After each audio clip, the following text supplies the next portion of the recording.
आज बीजी के मकाम पर जावेद राना को तारीखी अंदाज में रिसीव किया गया है। मेंढर के लोगों ने आज नेशनल कॉन्फ्रेंस के लिए एक खुशखबरी और बड़ी बात है कि जावेद राना को सब डिवीज़न मेंढर की आवाम ने बड़े प्यार और मोहब्बत के साथ बीजी के मकाम पर रिसीव कर दिया है।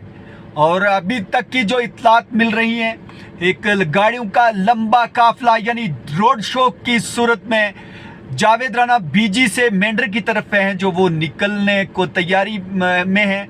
और यूं असेंबली इलेक्शन यानी नेशनल कॉन्फ्रेंस की टिकट पर जावेद राना मेंढर असेंबली कॉन्स्टिट्यूंसी से इलेक्शन लड़ने जा रहे हैं।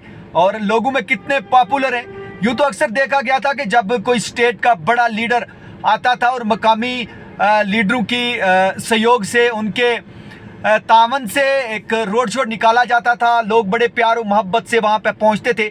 अक्सर देखा गया फारूक अब्दुल्ला, उमर अब्दुल्ला और दूसरे कई बड़े सियासी लीडर जो जब आते थे उन्हें बीजी के मकाम पर रिसीव किया जाता था। लेकिन ये पहली बार होगा जब मेंढर के किसी लोकल लीडर को इतनी प्यार और मोहब्बत के साथ लोग बीजी से मेंढर तक जो है एक लंबे काफिले की सूरत में पहुंचेंगे। और यूं जावेद राना कितने पॉपुलर हैं, इस बात से अंदाज़ा लगाया जा सकता है।